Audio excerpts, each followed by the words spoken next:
Hello guys, எப்படி கிரிக்கெட்டுக்கு ஒரு சச்சின் டெண்டுல்கர்னு சொல்கிறோமோ அதே மாதிரி இந்தியன் ஃபுட்பாலுக்கு ஒரு சுனில் சேத்ரின்னே சொல்லலாம். அவர் இன்னைக்கு தன்னோட ரிட்டையர்மெண்ட்டை அறிவிச்சிருக்காரு. வர June 6 அன்னைக்கு குவைத்துக்கு எதிராக நடக்க போகிற இந்தியா வர்சஸ் குவைத் மேட்ச்சில், ஃபுட்பால் மேட்ச்சில் அவர் ரிட்டையர் ஆக போகிறதா இன்னைக்கு அனௌன்ஸ் பண்ணியிருக்காரு. அவரோட சாதனைகள்னு பார்த்தீங்கன்னா பலது இருக்குன்னு சொல்லணும். 39 வயசு ஆகுது இன்னைக்கு இவருக்கு. ரொம்பவே சீக்கிரமாக தன்னுடைய ரிட்டையர்மெண்ட்டை அறிவிச்சிட்டாருன்னு தான் சொல்லணும். கிட்டத்தட்ட 94 கோல் அடிச்சிருக்காரு இந்தியாக்காக. இதுலேயும் 4th பிளேஸில் இருக்கார். அதாவது ஒரு நாட்டுக்காக அதிகபட்ச கோல் அடித்தவங்க லிஸ்ட்டில் 4வது இடத்துல இருக்கார். அதில் ஃபர்ஸ்ட்டில் ரொனால்டோவும், செகண்டில் அலின்றவர் ஈரானை சேர்ந்தவர், 3வது இடத்துல லியோனல் மெஸ்ஸி, 4வது இடத்துல இந்தியாவை சேர்ந்த சுனில் சேத்ரி தான் இருக்கார். அதாவது 150 மேட்ச்சில் 94 கோல் அடிச்சிருக்காரு.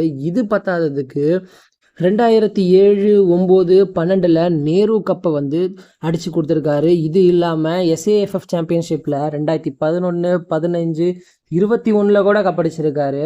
என்னதான் ஏகப்பட்ட கப்புகளை வாங்கி குவிச்சாலும் இவருக்கும் RCBக்கும் ஒரு பெரிய ரிலேஷனே இருக்குன்னு சொல்லணும். ஏன்னா ஃபுட்பாலில் இருக்க பெங்களூர் FCயில் தான் சுனில் சேத்ரியும் இருக்கார். நிறைய நாள் RCB ஸ்போர்ட்டே அவர் RCB மேட்ச்சில் வந்து நின்றதெல்லாம் நம்ம பார்த்துருப்போம். ஏன்னா பெங்களூர் FC தான் சுனில் சேத்ரி வாங்கியிருக்காங்க. பத்தாததுக்கு நம்ம இந்தியாவில் ஸ்போர்ட்ஸ் பற்றி நமக்கு நல்லாவே தெரியும். கிரிக்கெட்டு எவ்வளோ ஃபேமஸாக இருக்குது அப்படிங்கிறது நம்ம எல்லாருக்குமே தெரியும். ஆனால் அந்த கிரிக்கெட்குள்ளே போகிறது எவ்வளோ கஷ்டங்கிறது எல்லாருக்குமே தெரியும்.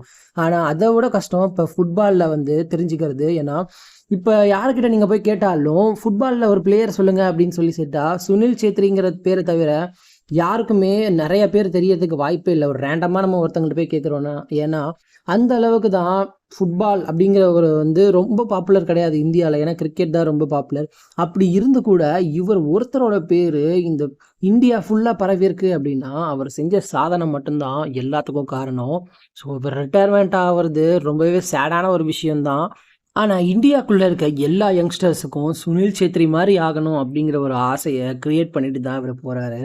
ஸோ இவர் பண்ண சாதனைகளை விட இவரோட மெமரிஸ் ரொம்ப நாளைக்கு இந்தியாவுக்குள்ளே நிலச்சிருக்குன்னு தான் நினைக்கிறேன்.